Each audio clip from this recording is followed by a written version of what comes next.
さんたちマジかよ読まれてた敵なトラップからの二段式フェイクボレー先生は退屈に満ちていた Now go out there and take it.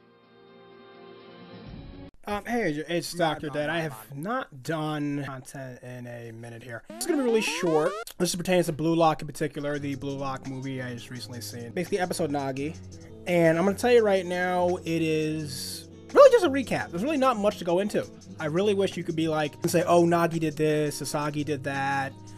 No, like just like that shot you saw behind me. That's literally what you're getting. You're getting the highlights from majority of the scenes that you saw from the series in general. It's just nice to see Blue Lock again after over a year. Hiatus of the story and to top it off in the animation because they're moving into the U20 side of things soon. Seeing Rio and, you know, Nagi's relationship at the beginning was nice. Inheriting basically his family's legacy as far as their father's company and having limited options despite having everything given to him, whether it be money, clothes, I'm gonna jokingly say hoes here, anything that has substantial value.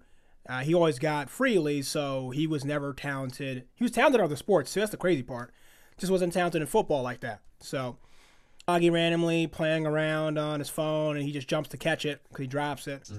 And pretty much the rest is history. And I really wish there was much more in the detail to go on this. Like, I even go through my notes, but it's not much. The first 30 to 40 minutes is just generally, you know, Nagi and Rio, I won't lie, that's the best part of it, showing their developing relationship, you know, how they actually, you know, created their own team and started using their own team to go out and ended up getting scouted by Ego's, basically Jinpachi staff member. And, you know, she recruited them and everything for Blue Lock, but beyond that, there really isn't much. Yeah, there really isn't it. Like, midway through, it's really just Nagi's personality, and you're getting perspectives from him that you never got before, because you never got to hear him talk much. He barely talks in the main storyline, so English, motherfucker, do you speak it? this is really the most you ever heard him talk, which was still minimal as fuck. You don't really hear him say anything, do anything, think anything. He really doesn't have any goals. And it's funny because he's with Rio most of the time. He's like, I want to sleep. I just want to play my games. I want to nap. Really doesn't want to do much else. And believe it or not, he ends up only speaking about what he wants to do for himself in his life the minute he meets Isagi. It's very interesting.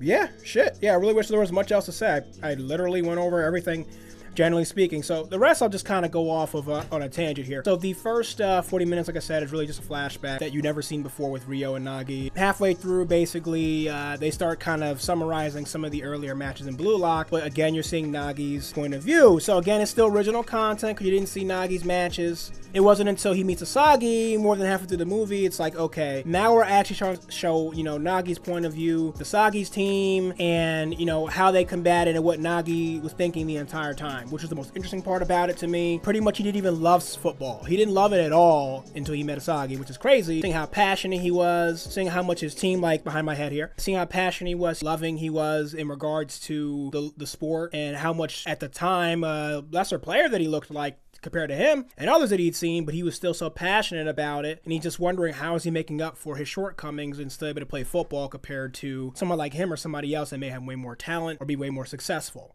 One of the things that Blue Lock stresses is that you could be egoist, but you have a talent that is created and tailored based on what you have. Same thing what you have in everyday life. There is nothing that you cannot do in life at all.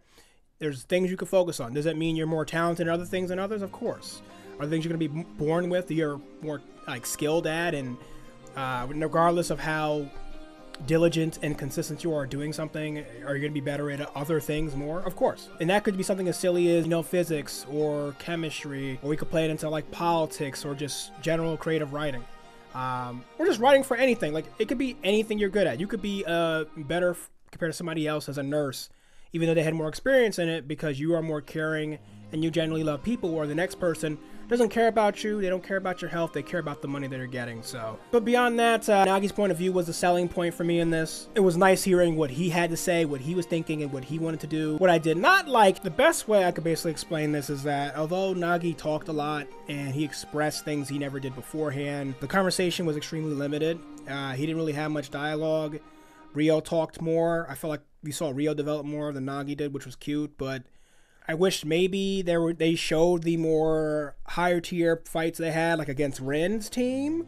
they kind of just glossed over the really struggling matches against Rin, which was crazy to me because it's like, dude is a monster and they have to evolve just to even compete barely with him. We're going to gloss over the most important part of like the early half of the series. This is kind of odd to me. Like the director's choice or the writers, I'm not sure. You know, most of the time when I do these, I go into like who the writer was, who the directors was, the author, etc. If you watch my work, I don't even need to go into that because you already know in particular who the author of this story is. And I also want to see Jagon still. I made that complaint last time, but I mean it. Now this is just actually something that you guys are going to get like an extreme physical update of like what I'm doing.